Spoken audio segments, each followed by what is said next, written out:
मित्रांनो नमस्कार. कमळी या मालिकेच्या आजच्या भागामध्ये आपण बघणार आहोत. आता तिकडं कमळीनं सगळ्यांसमोर जाऊन सत्य तर सांगितलेलं असतं. आता अन्नपूर्णा नयनतारा खुश झालेली असती, पण अन्नपूर्णा मात्र कामिनी आणि अनिकावर तर खूपच चिडलेली असते. आता ती त्यांना घराच्या बाहेर काढल्याशिवाय तर काही शांत राहणारच नाही.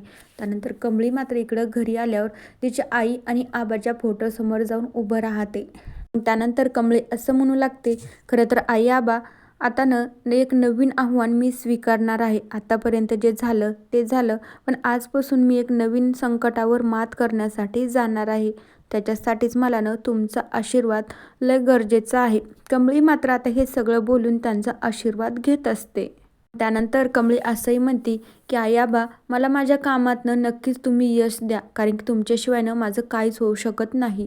तर दुसरीकडे आता अन्नपूर्णा, राजन, रागिनी आणि घरी आलेले असतात. त्यानंतर आता कामिनी आणि अनिका दोघी सोबतच घरी येतात.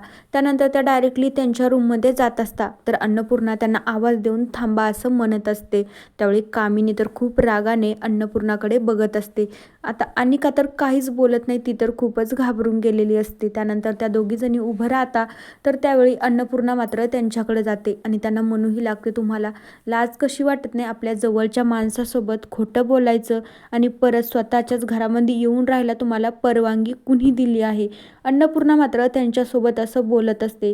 आता राजन काहीच बोलत नाही, कारण की त्याला ह्या गोष्टीचा खूप राग येतो. पण आता रागिणीला मात्र खूप वाईट वाटत असतं तिच्या आईबद्दल आणि तिच्या मुलीबद्दल. मात्र तीही आता अन्नपूर्णाच्या समोर काहीच बोलू शकत नाही. त्यानंतर अन्नपूर्णा असंही म्हणू लागती की तुमच्या दोघींना माझ्या घरामध्ये अजिबात जागा नाही. तुमची लायकीच नाही की तुम्ही माझ्या घरामध्ये राहावं म्हणून. इतकं मोठं कांड करून ठेवलं, त्याच्याबद्दल कुणाला काही सांगितलं नाही आणि परत याच घरामध्ये येऊन राहायला चाललात का तुम्ही? मी आता तुम्हाला घराच्या बाहेरच काढणार आहे. आता त्यावेळी रागिनी तर खूप घाबरून जाते. राजन मात्र त्यांच्यामध्ये काहीच बोलत नसतो. त्याला माहीत असतं आई जे करते ते बरोबरच करत आहे. यांना काही गरजच नव्हती इतकं मोठी गोष्ट करायची. आता त्यानंतर मग अन्नपूर्णा त्यांना घराच्या बाहेर निघा असं सांगत असते.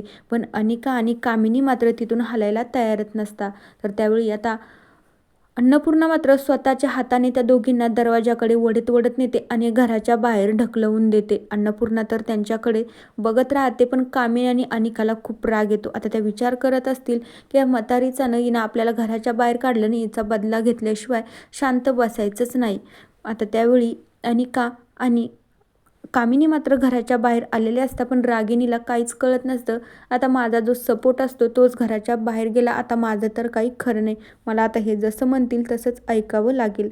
तर मित्रांनो, बघूया उद्याच्या भागात काय होतंय. तोपर्यंत या मालिकेच्या पुढील भागांच्या अपडेट्ससाठी आपल्या चॅनलला नक्की सबस्क्राईब करा. So bye.